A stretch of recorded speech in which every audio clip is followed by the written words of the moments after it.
The world's slowest missile was walked across the Capitol building Wednesday evening. A 1,416-word pleather-bound warhead, the Articles of Impeachment against Donald John Trump, was escorted from the South Wing by a procession of House Democrats and ceremonially lobbed into the Senate chamber, where Republicans will spend the ensuing weeks trying to defuse the thing lest it blow up Trump's presidency. Nearly a month after the House passed the two articles, on abuse of power and obstruction of Congress, without a single Republican vote, Speaker Nancy Pelosi, a Democrat, held an engrossment ceremony to sign the bill before it was walked over to the Republican-controlled Senate, which will hold the president's trial. Pelosi's office said she was following precedent, a fuzzy word considering only two presidents before Trump have been impeached, with all the accompanying ignominious pomp. Half an hour before the parade was set to begin, Senate Majority Leader Mitch McConnell's office dispatched a rain cloud, telling reporters that according to congressional rules the impeachment articles could not be formally delivered until the following day.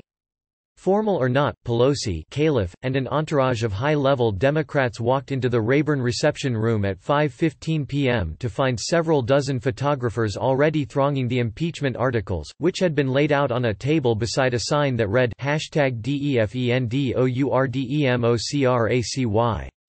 So sad, so tragic for our country that the actions taken by the president undermined our national security, she said, speaking from a lectern between a pair of 6-foot ornamental vases. Today, we will make history when the impeachment managers walk down the hall. Pelosi sat down and signed the bill, which took several minutes, as she used a different pen for every stroke, plucking them from gold-colored trays and distributing them afterward to the other Democrats in Congress. "We're done. We're done. We're done," cried Representative Maxine Waters, Califf, who had been calling for Trump's impeachment since 2017, before walking out of the Rayburn room holding her commemorative pen aloft. The procession began. House Clerk Cheryl L. Johnson carried the articles out of the room and through the Capitol's main corridor alongside House Sergeant-at-Arms Paul Irving and followed by 7 impeachment managers Pelosi chose to prosecute the case at trial.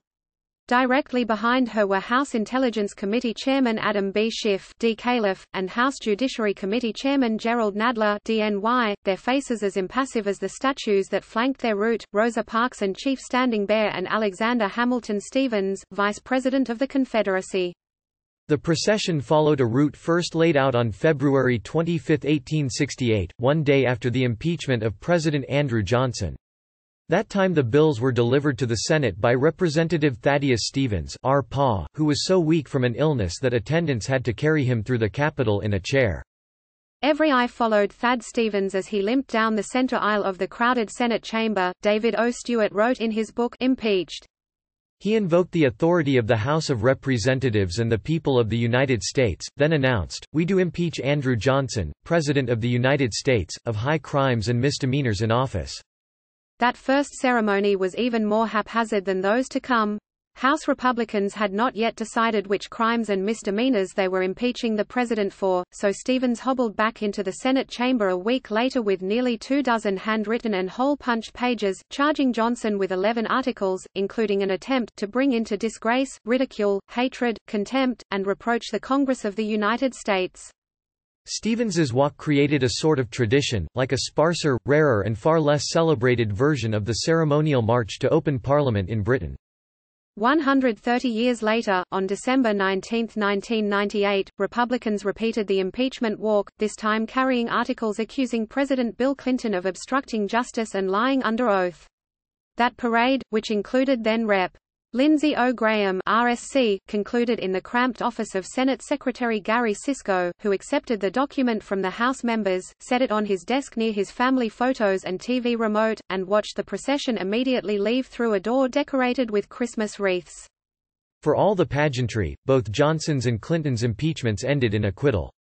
Trump's probably will, too, given that his Republican allies control the Senate and thus his trial. But Democrats got to walk the articles beneath the heavenly mural of the Capitol dome on Wednesday, and straight into the Senate chamber, where Johnson, the House clerk, announced the coming impeachment trial of Donald John Trump, and Senate President pro tempore Charles E. Grassley R. Iowa replied in a deadpan tone, "The message will be received." A bust of President Richard M. Nixon looked on outside the chamber doors. He had avoided similar formalities by resigning first.